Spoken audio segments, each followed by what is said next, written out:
కర్నూలులో తాజాగా జరిగినటువంటి రోడ్డు ప్రమాదం దేశవ్యాప్తంగా చర్చనీయాంశమైంది. హైదరాబాద్ నుంచి బెంగళూరు వెళ్తున్నటువంటి కావేరీ ట్రావెల్స్ వాల్వా బస్సు కర్నూలు సమీపంలో ఒక బైక్ను ఢీకొట్టడంతో ఈ పెద్ద ప్రమాదం జరిగింది అని, ఈ ఘటన దాదాపు 20 మంది ఈ ఘటనలో అక్కడికక్కడే ప్రాణాలు కోల్పోయారు. 11 మందికి తీవ్రంగా గాయపడ్డారు. తీవ్రంగా గాయపడ్డ వారికి వెంటనే సమీపంలో ఉన్నటువంటి ఆసుపత్రికి చేర్చారు. ఈ ఘోర ఘటన పైన ప్రధానమంత్రి నరేంద్ర మోదీ గారు కూడా స్పందించారు, సీరియస్ అయ్యారు కూడా.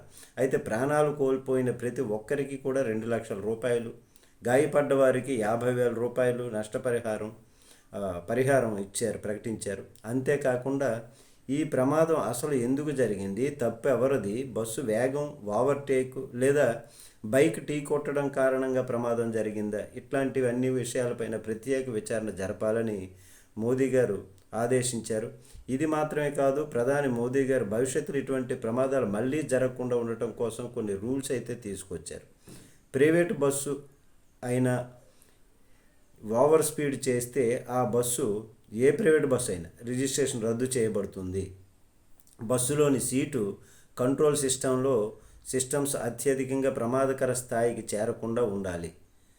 మరి హై స్పీడ్ అనుమతించేటటువంటి ఎక్విప్మెంట్స్ అన్నీ కూడా తొలగించబడతాయి. ప్రతి బస్సులో కూడా సీట్ కంట్రోల్ మరియు ఇంటీరియర్ సేఫ్టీ సిస్టమ్స్ అత్యంత నియంత్రణ స్థాయిలో అమర్చబడాలి. అంతకంటే ఎక్కువ వేగంగా ప్రయాణించడం అడ్డుకోవాలి.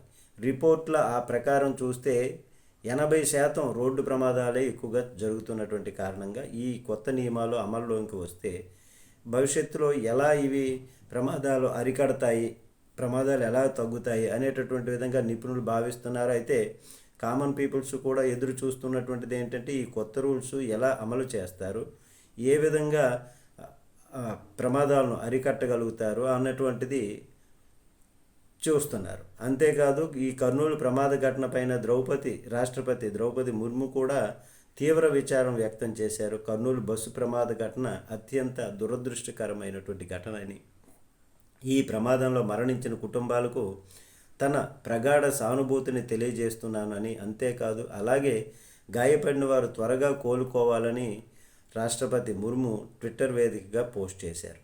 నమస్తే.